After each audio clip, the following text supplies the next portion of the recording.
Michael's Jewelers. Isn't it about time?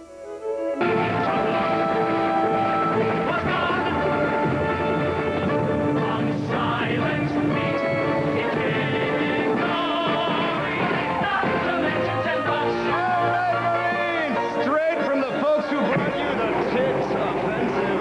Say hello to Miss Saigon.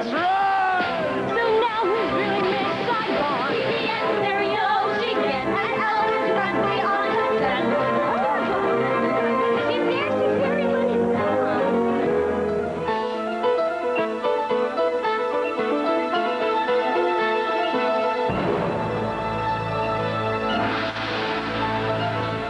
Hello to you, I'm Gayle King, and welcome to an evening with Miss Saigon.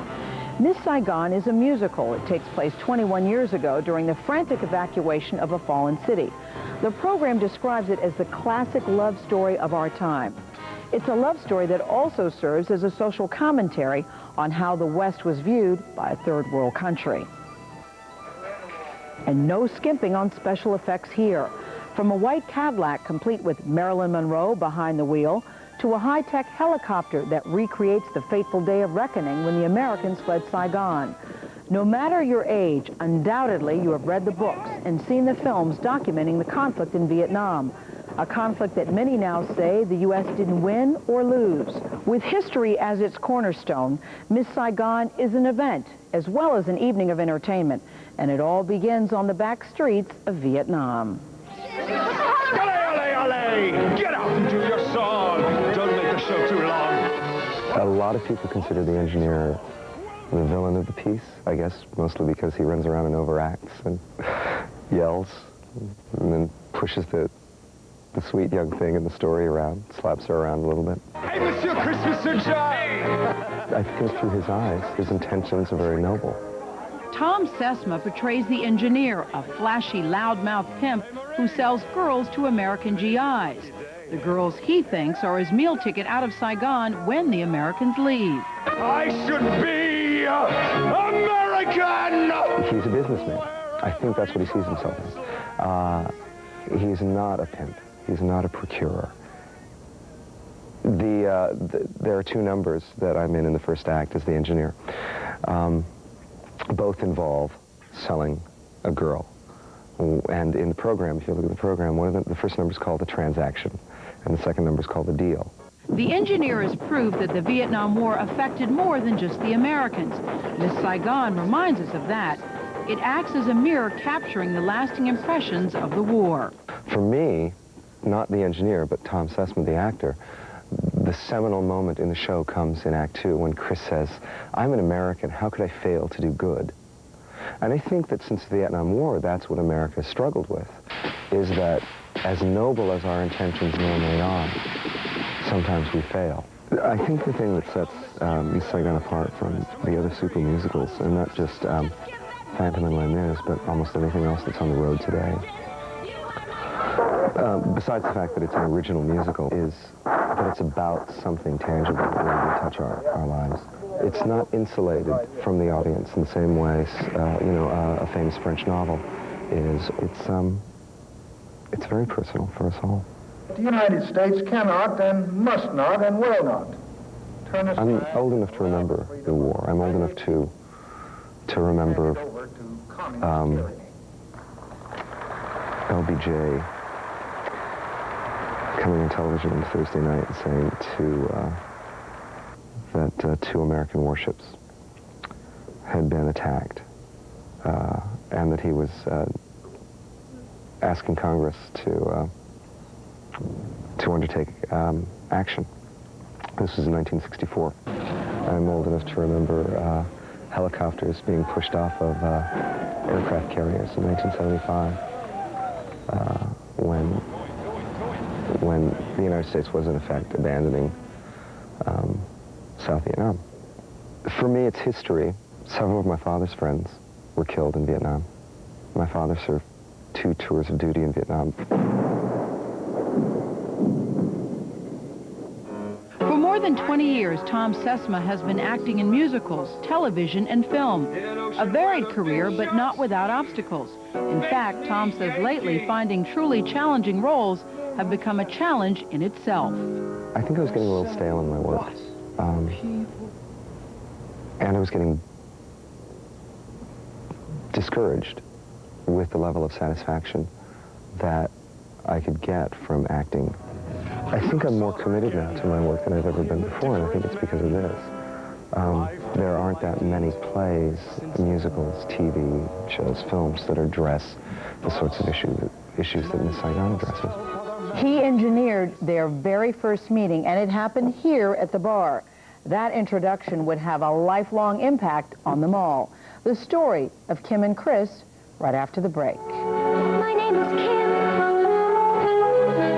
I like you, Chris. Stack up all of the bedding that my Bob's Discount Furniture sells in just 1 year, and it would be 23 times taller than the Empire State Building. That's a lot of bedding. Here's why. I told my son this is the truth, when I woke this morning, that it was the best night's sleep I've had since I can remember. Maybe since the time I was in my mother's womb. I find this bed mattress be more comfortable than the national brands. Don't just take my word for it. Ask your neighbor.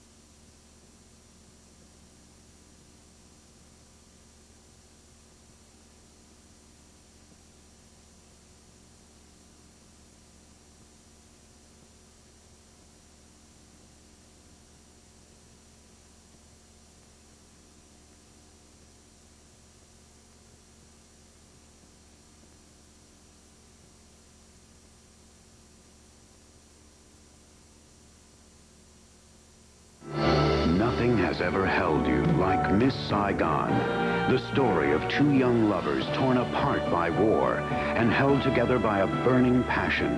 Now you can feel the heat, discover the fire, and experience the undying power of the classic love story of our time. Miss Saigon, now through January 18th at the Bushnell in Hartford. Call 860-246-6807 today. There are so many Vietnamese women who found themselves falling in love with American GIs only to be left behind. They are the forgotten victims of Vietnam. Miss Saigon is the story of one such woman. Her name is Kim on stage. Dee Dee Lynn Magno, the female lead in Miss Saigon, is at the age of 21, living a life that not long ago was only a dream. As a young schoolgirl, a teacher noticed her talent for singing and encouraged Dee Dee's parents to buy her a karaoke machine. Talent shows and singing contests soon followed. At 13, Disney signed her up as a member of the Mickey Mouse Club, her first professional job. Then it was on to Hollywood, making her film debut with Whoopi Goldberg in Sister Act 2. Not bad for a teenager, but the role Dee Dee was really after was in a Broadway musical. I don't even remember what the show was about, only that there was this young Asian girl and she had a big part in the show, you know, in this huge musical. And so I just said, I want to play this part. And I was 16 at the time. So, you know, 5 years later, here I am. Dee Dee was born in 1975. The same year Saigon fell and the Vietnam conflict ended. 75 is also the year her character Kim loses the love of an American GI as the troops evacuate Saigon. Before joining the cast, Dee Dee's only exposure to the conflict was through news footage and photos. Her role now brings that history to life and provides an education she never imagined would be part of the job. I mean, there are people that come up to me after the show and tell me that my parents, or my mother's from Vietnam, and my dad was, you know, a GI, and people have told me that I never knew my mom. I got a letter from a girl in Seattle who said that she related to Tam because she was Bedoy. The only thing is that she didn't have that relationship with her mother. And every time she saw me with the child, she broke down. There are a lot of really touching moments in the show for me personally. For one, when I'm with my child, every night I try and put myself in my mom's shoes when I was really little and what I remember about being really little and being in my mom's arms or being in my dad's arms and how I like to be held. and how I like to be talked to. She's my new princess. Playing a prostitute is really, really hard. When she's first introduced to the audience, she's this white flower, very naive, very innocent. People want to, you know, comfort her and put their arms around her and go, oh, you know, she's so delicate, and there she is in the middle of all this chaos.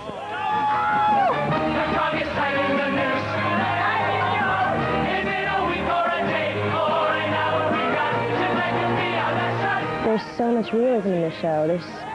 It's so much part of our history that how can you not take a little bit of the show home with you? I cry a lot now. I cry a lot more now than I ever did. And I think that it has a lot to do with the show. I'm sure that there are so many people out there who can relate to, you know, at least one aspect of the show, whether it's the mother and child or the people falling in love. It's difficult to come out here and play this part every night and try and make it believable for those people in the audience to hopefully relate to. And it's just,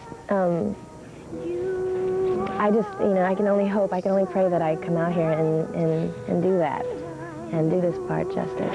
I mean, this theater, even just being on this stage and being in the set and, you know, all this stuff happening around me, it just goes, well, you know, I'm really darn lucky, you know? Yes, she is, but so are we.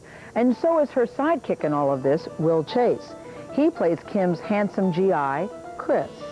One of the most heartbreaking moments of the evening is when Chris, the American GI, unsuccessfully searches for his Asian love Kim in the chaotic crowd outside the American embassy as the last U.S. helicopter is ready to leave Saigon.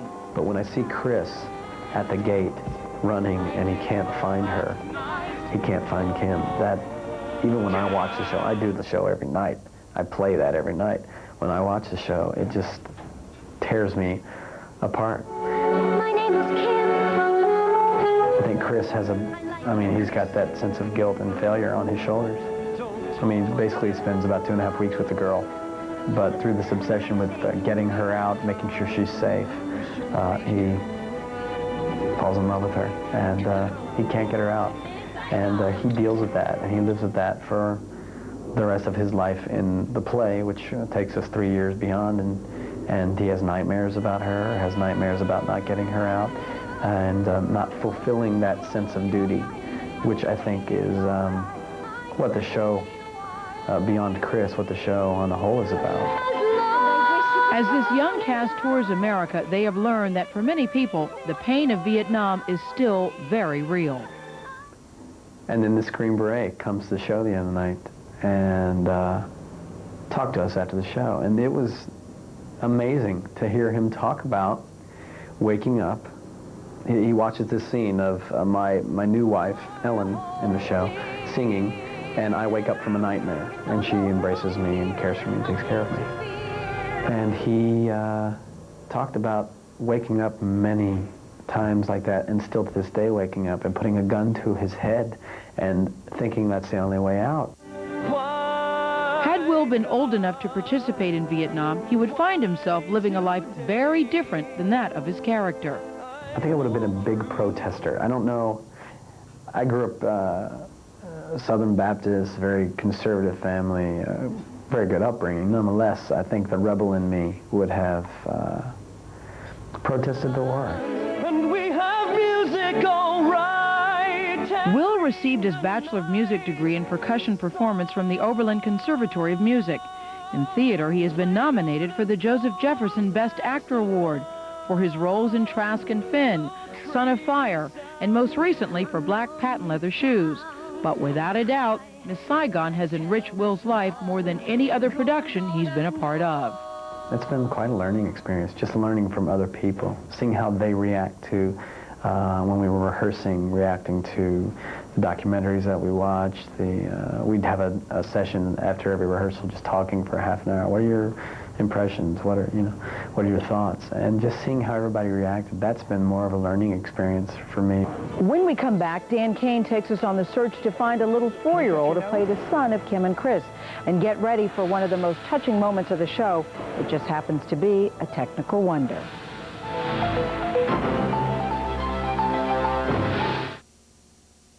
So you get a load of this now.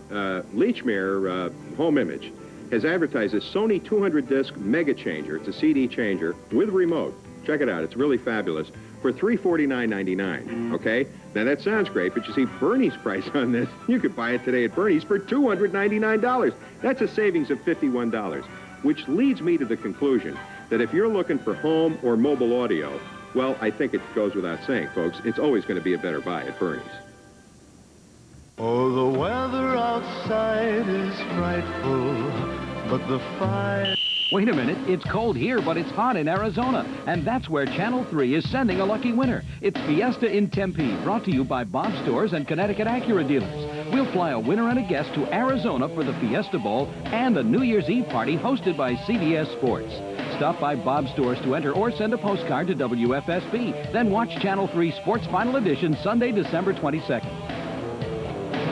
While the musical is primarily the story of a Vietnamese woman and an American soldier, it is above all the story of the couple's child and the thousands of other unwanted biracial children who are the legacy of the Vietnam War. Dan Kane has that part of the story. While Miss Saigon is the story of Kim and Chris, it is also the story of their child Tam. And casting this role, as difficult as that might seem, has become routine for Ron LaRosa, who was in Hartford recently holding an open audition for the 6-week run of the show at the Bushnell and an additional 6 weeks when the production moves on to Providence. Ron says choosing the right child takes instinct and experience. There's really no special formula. Ideally, you're looking for somebody who is under 41 inches, who is between the ages of 4 and 5, but it's really a quality that you can't really pinpoint. You're looking for somebody to walk in the room and break your heart. Breaking hearts is one thing. Learning to take stage direction is something else altogether, particularly because children at this age have no concept of what a theatrical production is. You can spot out at least the face that you love, but you have to really take them in another room and put them through a process of a few games and tests to see if they have the right, temperament. Tam! And so while anxious parents peek in on the audition, inside Ron runs each applicant through a series of exercises. Good. Give me 5. Jenna Lee, can you touch your nose? Can you touch your nose? Can you touch your nose? Touch your nose. Please touch your nose. Go, run, freeze. It's more like a series of little games, basically to see if they can speak the language, to see if they take direction, to see if they are, calm and not hyperactive children. It's not really like an interview. You just get to know the child. That's good. Very good. Yeah, don't get up too fast. Okay, take your time. You get up when Kim gets up. Okay. Once the child is chosen, it then becomes the job of Jill Cadra to train the youngster to perform, which she does by developing a rapport and running through a series of games, some of which are directly related to the action required on stage. As far as the child is concerned, it's all a game. Once they're into the show, I have my little things that we do. When we come in, the first couple of minutes, about 15, 20 minutes, we do something structured, just something other than just games. And we always go over the parts of the show. I'm going to send you. You can just run over there, practice your bow, big smile. Okay? Okay. All right. You will be who you want to be. Tam's role in Miss Saigon may be minor in terms of stage time, but it is pivotal to the plot and central to the story. Throughout the run of the show, Jill is always nearby. During most of their scenes, I'm on stage with them in back of the curtain, the scenery, cueing them when to go, or just to be there, to be near them, just in case something were to go wrong, or for picking them up and such. I'd like to bring her back to callbacks, but I just want to make sure that if this would work into your schedule and everything. Okay, how about 12:30? Okay. Right here. The audition process can be a strain for all involved, parents included, but for the child who is chosen, it's a once-in-a-lifetime opportunity to experience a major musical production from the other side of the footlights.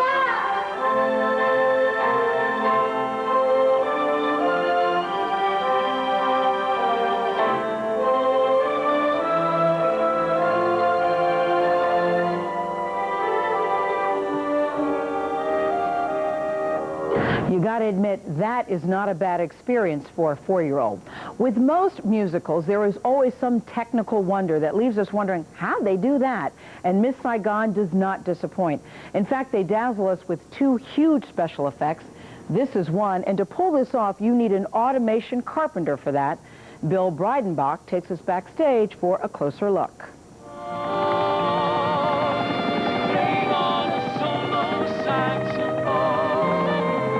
We have 56 odd effects on the show. 4 of them are in the helicopter. That's its pitch, roll, and yaw, and the boom arm. It's a full-scale cab mock-up of a Huey, a Bell Huey helicopter, just the front half. The cab weighs about 800 pounds. It's a very thin fiberglass shell, and the boom arm's 18 feet long. The truss that it sits on is 21 feet off the deck. There's the hydraulic pumps for it are up there. There's a drive rack up there for it, which has all the electronics that actually monitor its movement, and essentially all the communication is a little tiny digital, we call it the blue hose. And it's a little blue piece of cable. It has 3 conductors in it, and it's all binary code, and it talks to the hydraulic drives in the drive rack, which control the 4 axes of the helicopter. The rotor is a hydraulic actuator as well. There's a device that has vanes in it, kind of like a windmill type device, and hydraulic fluid's forced over the vanes and cause it to rotate. Essentially, as the thing comes in, it ducks under the scenery above it. The rotor starts slowly and then speeds up, and the struts are only about 4 feet long, and then there's a centrifugal clutch in the center that has a static line rope with doggy toy balls on the end of it. And as that speeds up, the balls extend, and the rotor at full extension is about 18 feet in diameter. It comes in and spins, lands, does its thing, then takes off, and just as it starts to duck up out of sight lines, we stop the rotor, the balls retract, and it comes up and docks, drops its nose, and we bring masking down in front of it. The helicopter is kind of temperamental, but it's a very reliable system overall. I would say the drive equipment itself is probably the most complicated. I mean, the shops that build this have engineers on site, mechanical engineers and electrical engineers that actually devise this, because these things didn't exist before now. I mean, they're developed for this application. The most complex piece of scenery is not that helicopter, but rather a fiberglass model of a 1959 Cadillac Coupe de Ville. The other shows, the other productions use real cars, 18-foot-long cars. Because of the physical constraints of our stage and the theaters that we play, ours needs to be made smaller, so it actually folds up on itself. The hood comes up over the body, and when it's opened up, the thing's only about 9 feet long, and it's forced perspective. So it's the full width of the grill in the front, and it tapers back to a little skinny tail end in the back, but from the front of the house, it looks much longer.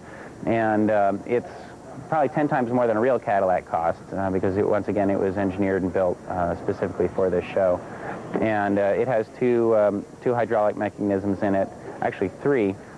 There's the hood that comes up over the body of the car. We put the actors in it. It rolls to a position center stage. Then it's on a scissor lift that we raise the entire car with the hood over the top about 7 feet in the air. And then the illusion is that the car is flying down. And essentially it's a compound movement where the hood is coming down over the front of the car, the scissor lift starts to lower, and then the wagon it's on starts to move down stage. So the whole illusion is that it's coming in like this. Plus we're filling the stage with dry ice fog, and the headlights are blinking. There's fiber optics in the grill that cause it to sparkle. And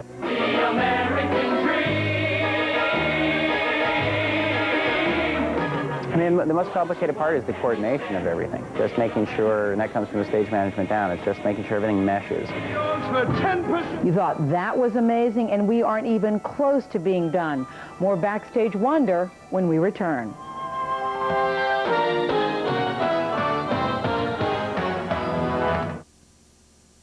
The holiday, so much to do. See the lady in red, she'll help you. With stores, with styles, with smiles. I need a gift or 2, let me help you. Ooh, stores, with styles and smiles.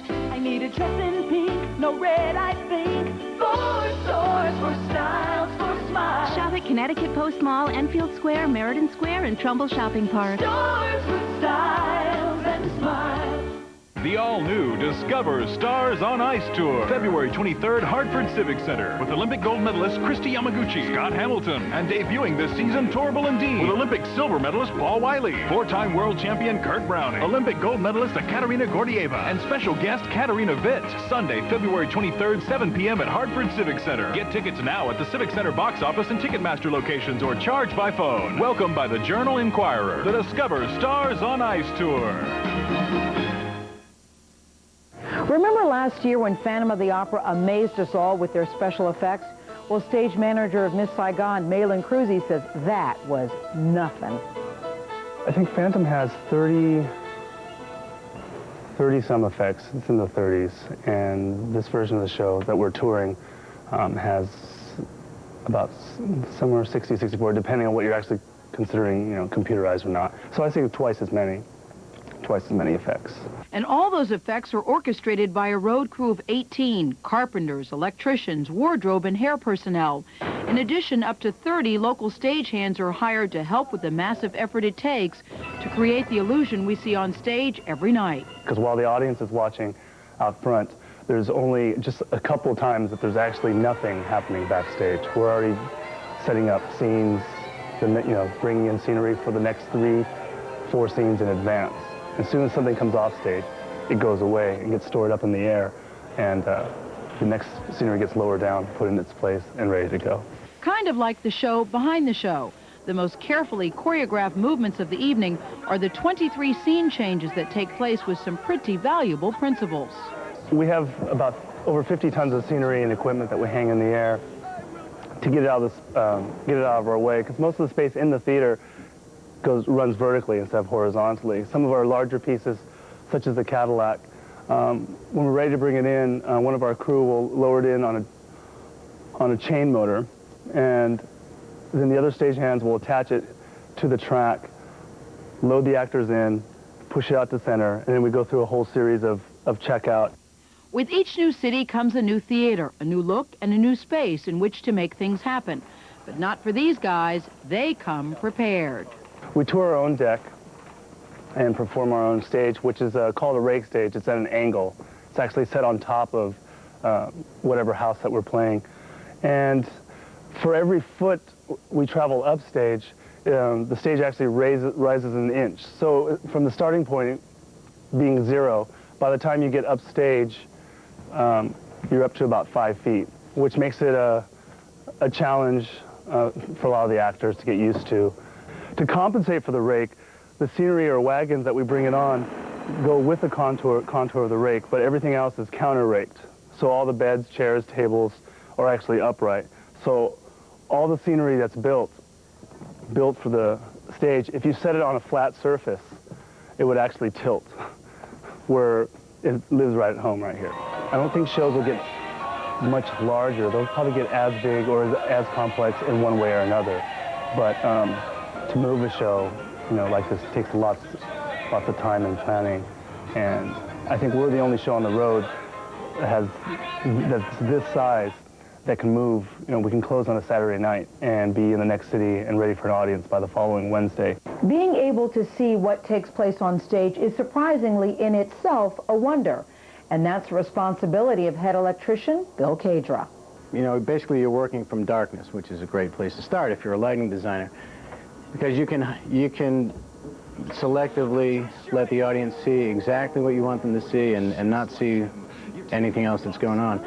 And believe me, there's a lot of other stuff going on. You'll see some of the sequences of the show, how dark it looks up there, and there's a reason for that darkness. There tends to be a lot of other stuff going on that you're not supposed to see.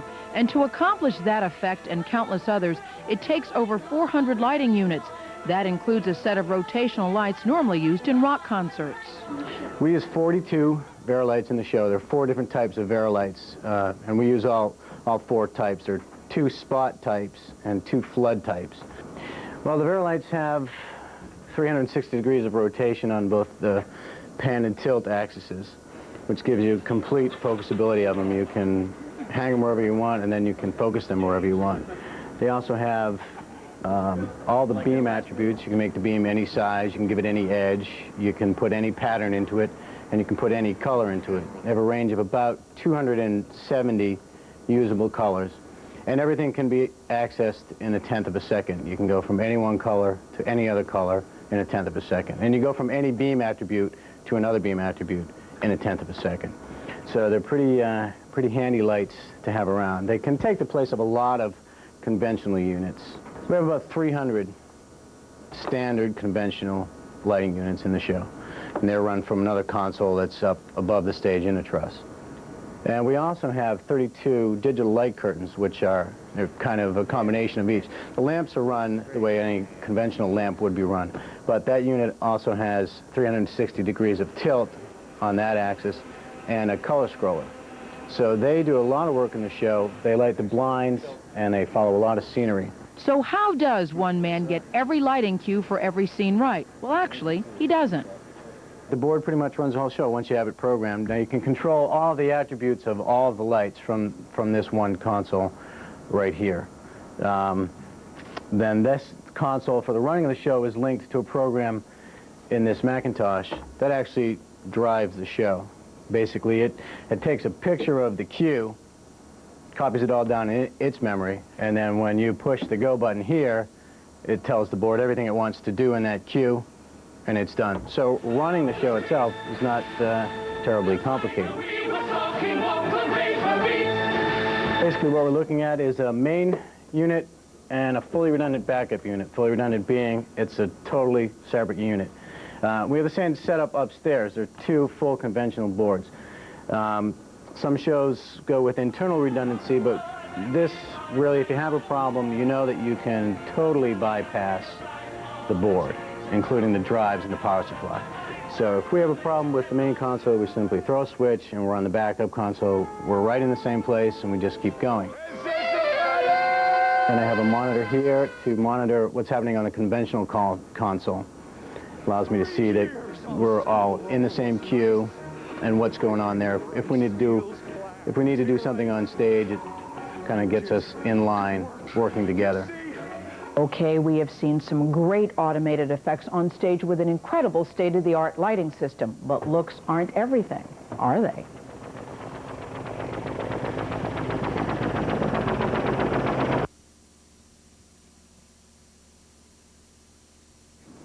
You didn't hear anything, did you? I know you didn't. That's because this show wouldn't be what it is without the wonder of the sound. Think about this for a second. It would be humanly impossible for half a dozen sound technicians to handle by hand the dozens of sound changes required. This show would not be what it is without the computer choreographed sound system. This 36-input mixing board is where every note from the orchestra and every whirl of the helicopter are channeled through. An entirely separate board is needed for the 24 wireless microphones. All of that is fed into the state-of-the-art computer. In the event the computer would fail, would make my job much more difficult, because I would literally have to go to this board and try to run the entire show reaching down this line of 24, or I can go into, I have 10 presets that I can go to. Basically, without the computer, we couldn't do the show. The computer on cue controls the levels needed in just the right sequence from the actors as well as the orchestra. We have 23 wireless mics that are worn on stage. We have, I believe, 24 in the orchestra pit, which is this board here is just for the orchestra. The one behind me is the wirelesses. The actors wear microphones concealed in their hair with a transmitter the size of a pack of cigarettes hidden in the small of their back, or in some cases in their hairpieces. Sound effects such as the helicopter landing are played on 3 CD players, then run through a mixing board. Simply pushing a button initiates the computer-programmed sound of the helicopter flying around the theater. Projecting that sound is done with over 50 speakers, 30 of which face the audience, and another 20 perimeter speakers are strategically placed around the stage. It takes us 3 days to load in, and in that time we decide where we're going to be placing the speakers, where we're going to be pointing the speakers. That's the major change that we make, is just in the orientation of the speakers and the level. It's something, you know, it's almost an art rather than a science. I mean, you look at the theater and you decide where you need the speakers. Another piece of artwork is the costume and hair design. We'll take you backstage right after the break.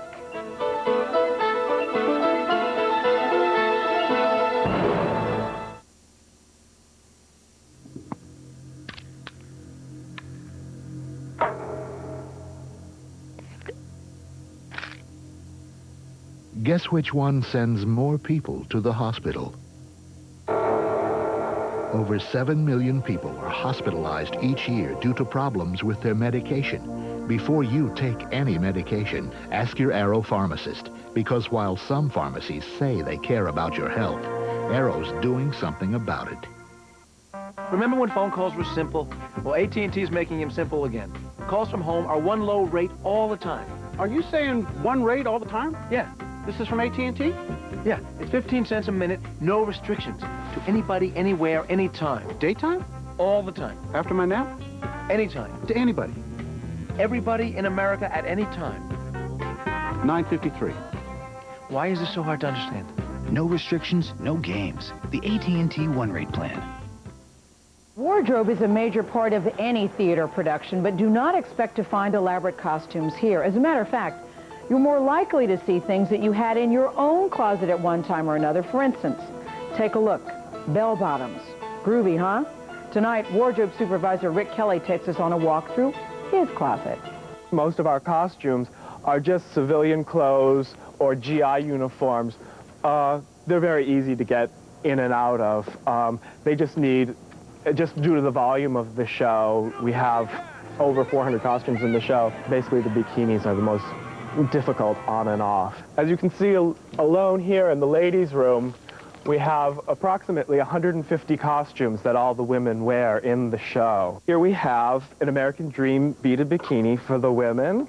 These require constant attention every day. The girls are dancing very hard in these, and you might not notice from the stage, but they are completely covered with beads and sequins and all these lovely jewels. They're all glass and metal. Down at this end here, we have all of our Asian males who dress. You can see they go through various clothing in the show, everything from jeans.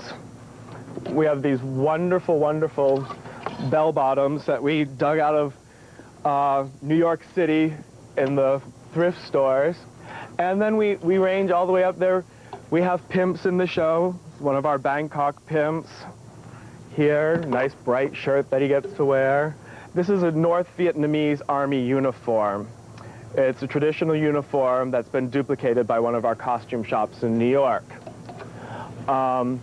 We store on top of all the gondolas here, you can see as we continue on down, lots of hats and masks that are used throughout the show. We keep all of the shoes down in the gondolas or hanging in these shoe bags here. Again, in this area, we have approximately 200 costumes that costume the male ensemble in the show. You might not realize it as the show is going on. They are in so many scenes, crossing the stage, in the background, and it requires a cast of 37 on stage every night, and there's many, many quick changes. Most of it happens here in this gondola area. If you keep coming on down, I'll show you some of the men's glitzy costumes. We keep them all here. These are the men's American Dream costumes. It's the scene where the girls wear the white bikinis. The men wear these blue beaded and sequin pants and the jackets, much like Elvis Presley. We have these wonderful insets here. You get to see these all for about 5 minutes in the show each night. We keep them put away special in the dark so they don't fade due to the light. Further on down this way, we have some of our GI actors. You can see the helmets up top. You'll also see up top lots of masks and hats. These are used in the Morning of the Dragon sequence of the show. In each city, 8 day workers are hired. 4 of them steam and press the clothes and look out for any repairs that need to be made. 2 others handle all those repairs. Each day, they spend 2 to 3 hours just replacing all the beads that fell off the night before. The rest of their time is spent repairing the rips, the tears, and missing buttons. The remaining 2 are assigned to do the 8 to 10 loads of laundry a day. You can see we have on our table here squared out each actor, and it says what they get in their laundry each day. And our 2 laundry people, after it's wash and dry, fold it all, stack it on their spot, and then once it's all stacked up, they bag it up into these mesh bags, and then this is delivered to the actor's spot on the stage each day. After seeing that piece, we should never complain about doing laundry again. We're here now with the wigs that the actresses wear during the show. See, the guys, they've got it pretty easy. All they need to do is get their hair cut, reflecting the style of 1975. Not so for the women. Although there is only one major hair overhaul during the show. Most of the performance consists of hair pieces, which are used to camouflage a very important element of the performance. Hair and makeup supervisor Lynn Grassi explains. How we start the show here is we're hiding 4 transmitters and microphones in the girls' hair. We start out a half an hour before the show, and 2 of them are hidden in hair pieces, not full wigs, just hair pieces. So their hair is put in pin curls, and then the microphone is put here, or the transmitter, and the microphone comes through the front. All the microphones are here.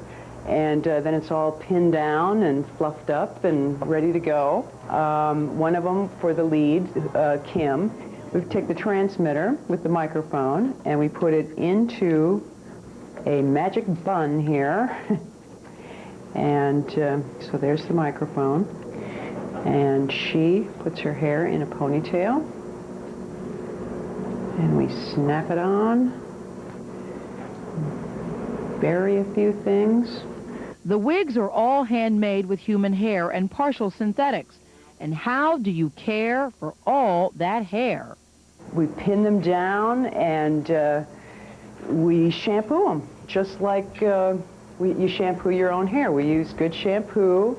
We put this on we pin the lace down like this and all the way around.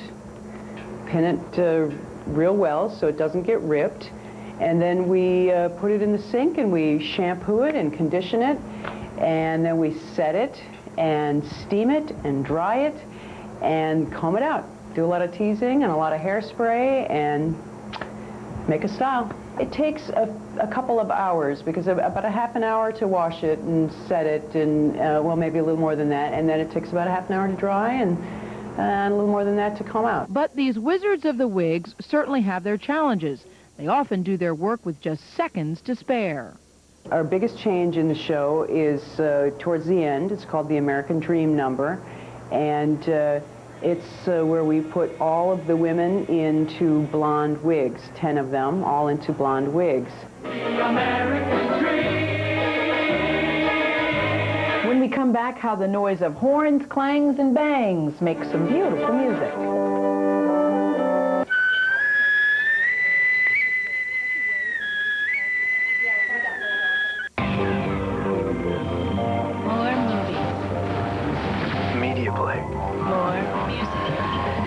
For great classical music? At Media Play, you can savor the world's greatest 4 CD sets with the Classical Heritage Collection. Enjoy the eloquence of Mozart, the passion of Tchaikovsky, and the majesty of Beethoven. 10 sets to choose from. Less price. Every day. Media Play. Media Play. More choice, less price. What do you see? Just a bunch of stuff from Staples. A brother label maker. I could use that. All right, a brother fax. Oh, a brother typewriter. A water gun. Busted. Get the guaranteed low price on over 7,000 items and free delivery. Staples. Yeah, we've got that. We're here in the orchestra pit, where the monumental part of any musical takes place. We, of course, are talking about the music, the songs, the lyrics, the melody. We caught up with the young 30-something conductor. She's only 31, responsible for the direction of every single note. Train 261.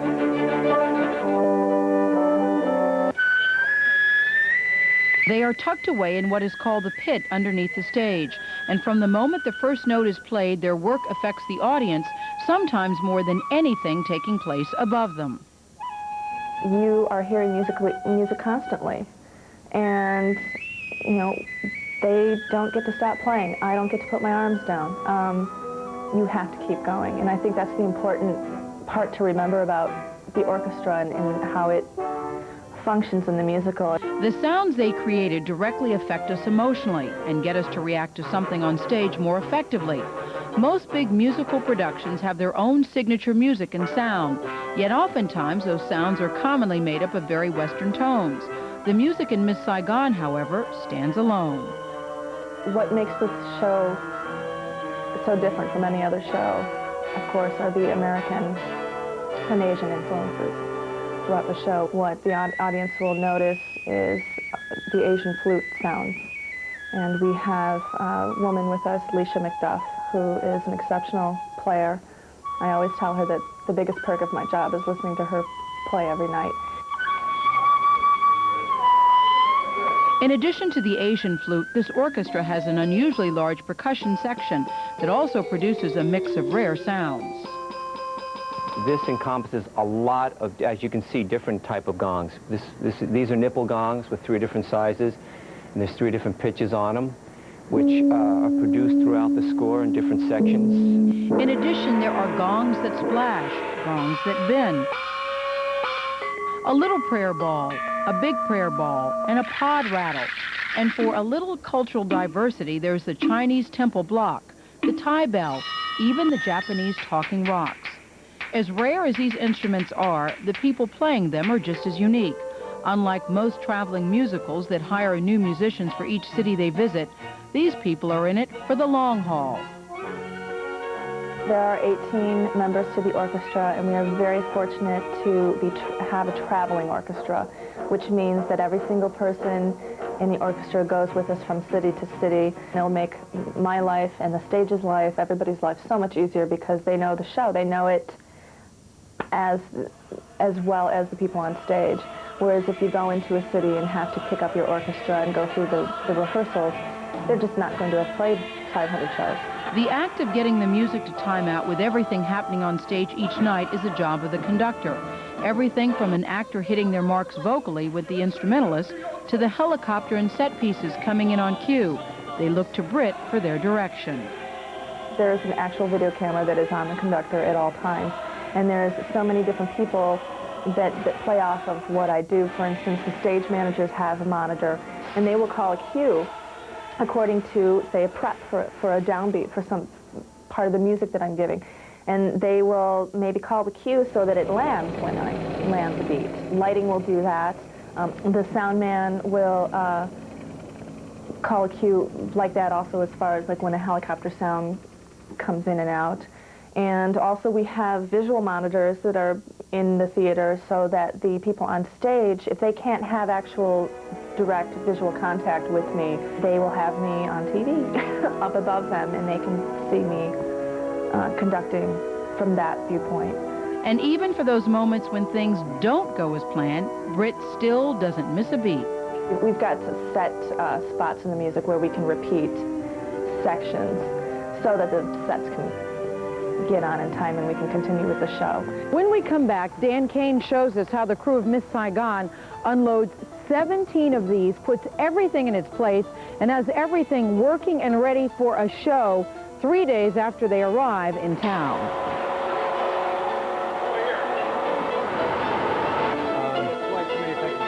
There you go. Get ready for the ride of your life. Take it to the streets in an Extreme Edition Sunfire, jamming with all the right stuff for road-hugging excitement. Conquer the curves with power steering and anti-lock brakes. Check out the rear spoiler, extreme detailing, and screamin' CD sound. It even has daytime running lamps and AC. Take it to the streets in the Pontiac Extreme Edition Sunfire and control the road for around 14 grand. Supplies are limited, so rush into your local Pontiac dealer of Connecticut and Western Massachusetts today. See Pocahontas, John Smith, and all their friends skate into action at Walt Disney's World on Ice, The Spirit of Pocahontas. WFSB TV3 and 96.5 TIC invite you to save $4 on tickets to Family Night, January 8th at 7:30. A portion of the proceeds will benefit WFSB Country Camp. Tickets are on sale at the box office and all Ticketmaster outlets, or call 860-525-4500 to charge by phone. Join the Family Night fun at The Spirit of Pocahontas, playing Hartford Civic Center January 8th through 12th. When people talk about a show rolling into town, they mean literally rolling into town in these huge trucks. Earlier this week, Dan Kane was backstage at the Bushnell for the load-in. How do you keep track of all this? There are master plans put together for every minute of the load-in.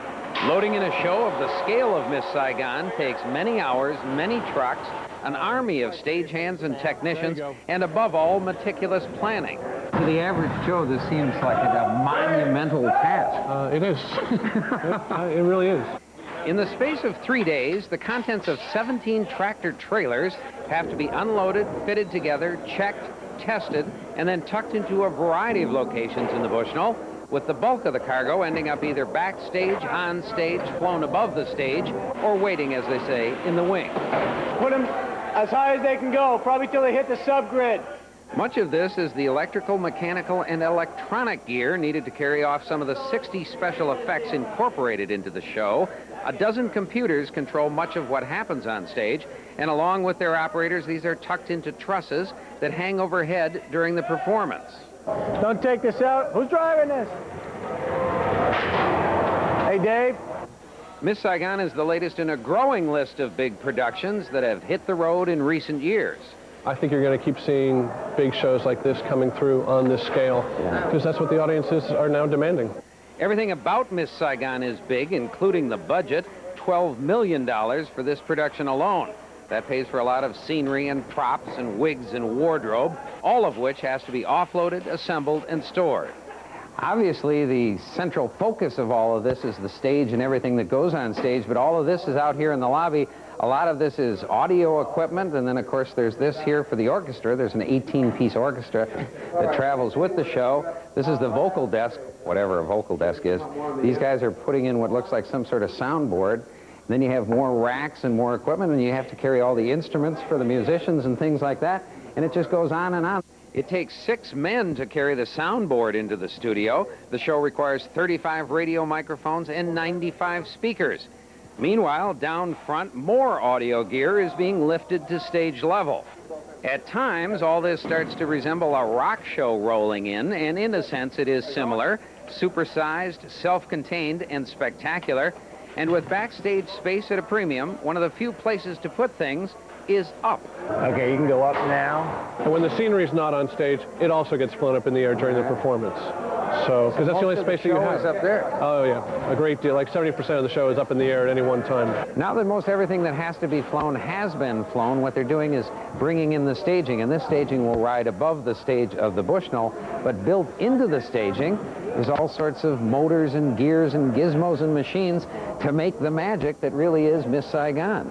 The sections of staging have to be fit together perfectly with fractional tolerances if the platform is to function as planned. It really is kind of a kick being backstage here, and I just spotted the Cadillac over here. This plays a pivotal role in one of the real flashy sequences. I guess it's a 1956 Cadillac, which, as I recall, was powered by a V8 engine. This thing is on some sort of a hydraulic gizmo with a machine here that looks like it could take it to Mars and back. The Cadillac doesn't have to make it to Mars just a few feet downstage during the production, but like everything else in the show, it has to perform perfectly or the illusion is lost. Tonight, however, like everything else, it's being put away to make room for more, including the helicopter, which gets star treatment when it comes off the truck. Because of its size, cost, and status in the show, this is one prop that gets special handling. You realize this resembles an army going into battle? That's not a bad analogy for that. Although we're not fighting anybody. What they are fighting is time and space and expectations. It's huge. It's a big, big show. And it works. Yes, it does. That's the gratifying part, is that it does work so well. And the reason the show works is because it comes from Cameron McIntosh, the man behind Cats, Phantom, and Les Mis.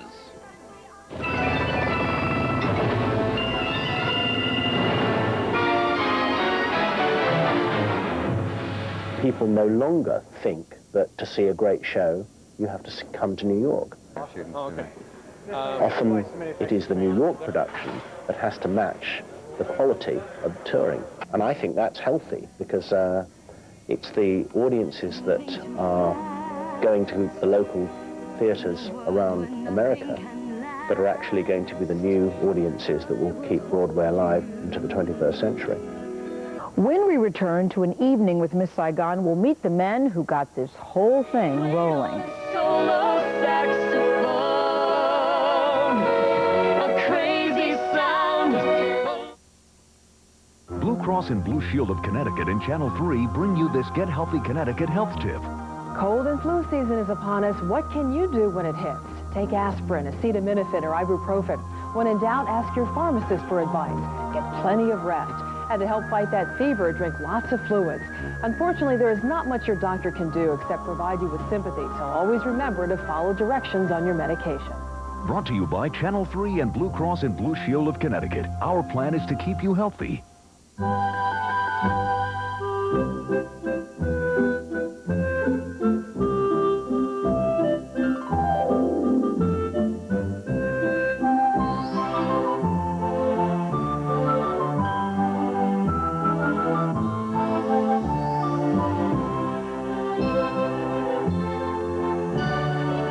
Christmas and all year round. Nothing escapes the power of a dirt devil.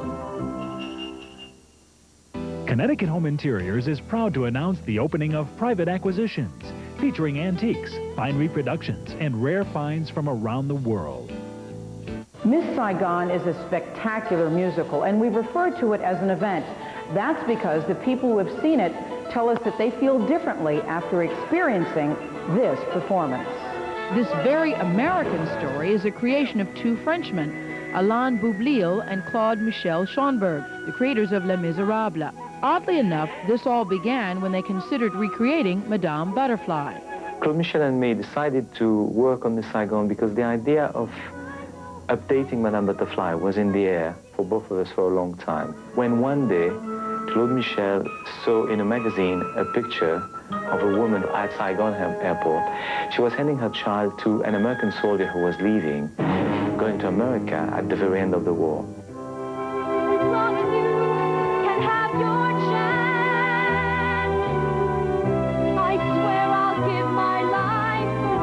And that woman knew that she was never going to see that child again. And suddenly, the connection between that sacrifice in a time of war between an Asian woman and an American man took us back to the idea of updating Butterfly. So many of us have seen the reality of the Vietnam conflict as images on a television screen or newspaper. This musical helps us focus on not just the Americans involved, but the many Vietnamese and Asian American children affected as well. Miss Saigon opened at the Theatre Royal in London back in September of 1989. 2 years later, it opened on Broadway with advanced ticket sales of $37 million, and that is a Broadway record. Since then, it has toured 9 different countries and countless U.S. cities, with gross ticket sales topping, listen to this figure, $750 million. Now, for the next 6 weeks, it is here at the Bushnell Theater in Hartford. There are performances every single day, matinees on Saturday and Sunday, and if you don't have tickets yet, not to worry, there are still limited tickets available. All you need to do now is contact the people at the Bushnell box office. And before we say goodnight this evening, we would like to extend a very special thanks to the cast and crew of Miss Saigon and to the people here at the Bushnell. We could not have put this together without them, and we greatly appreciate that. We also like to thank you for watching this evening, and from all of us here at Channel 3, happy holidays. And sweet.